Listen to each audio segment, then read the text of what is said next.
Let's talk balls and strikes. We're joined by Politico's White House reporter, Dan Lippman. Dan, great to get you back. So everyone wants to know what's going on in D.C. with Republicans. So the swamp is divided right now. You have the Trump Republicans and you have the establishment Republicans. They're not sure which to go, what they should be supporting these legal challenges by Trump, or the other side of the coin is the others are saying, let's just move on. What are you hearing?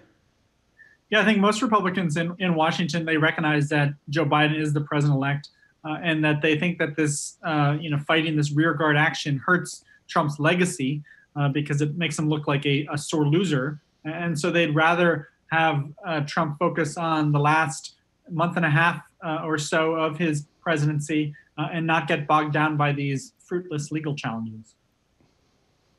You know, you say most, and I'm going to just push back because this is balls and strikes here, just news, no opinion here. But I see a lot of people, the MAGA crew, and here's proof. Fox is bleeding some of the MAGA viewers, and we know this because One American News and Newsmax have had 1 million people viewing some of their programs. That's never happened before. So those are people who are pro-Trump, and they're all for fighting this out in the courts. But you say there's some elected lawmakers who aren't so interested in doing this?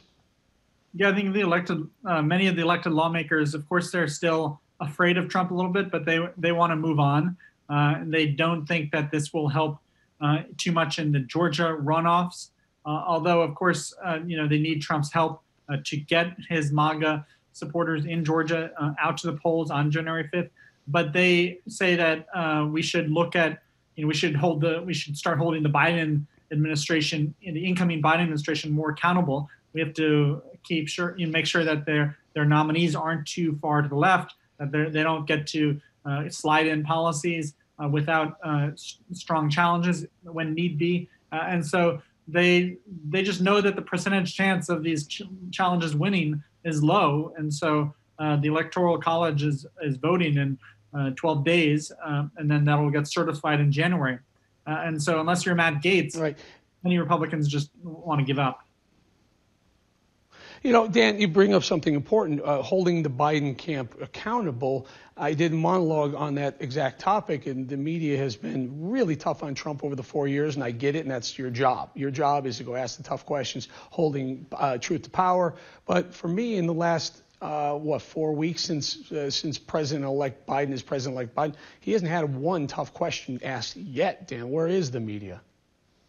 No, that's a great point. And so he isn't holding many press conferences, if at all. He's not really taking questions from those pool reporters in large numbers. He's only doing a couple interviews, one to the New York Times, one to NBC News. And so that's a big frustration for people who cover the White House and who cover Biden.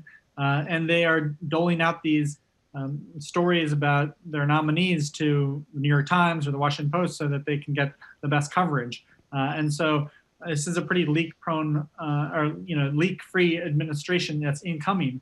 But obviously, I want as many tough questions asked of any president, including Biden. Yeah, I think, Dan, I'm going to leave it there, but I agree with you, and Politico always has been. I come from the media world. I come from New York and D.C., where it does lean heavily left. I got to tell you, Politico does a great job keeping it as down the middle as humanly possible in a very, very left-leaning media landscape. Dan Lippman, Politico, thank you so much for your time. Thanks, Eric.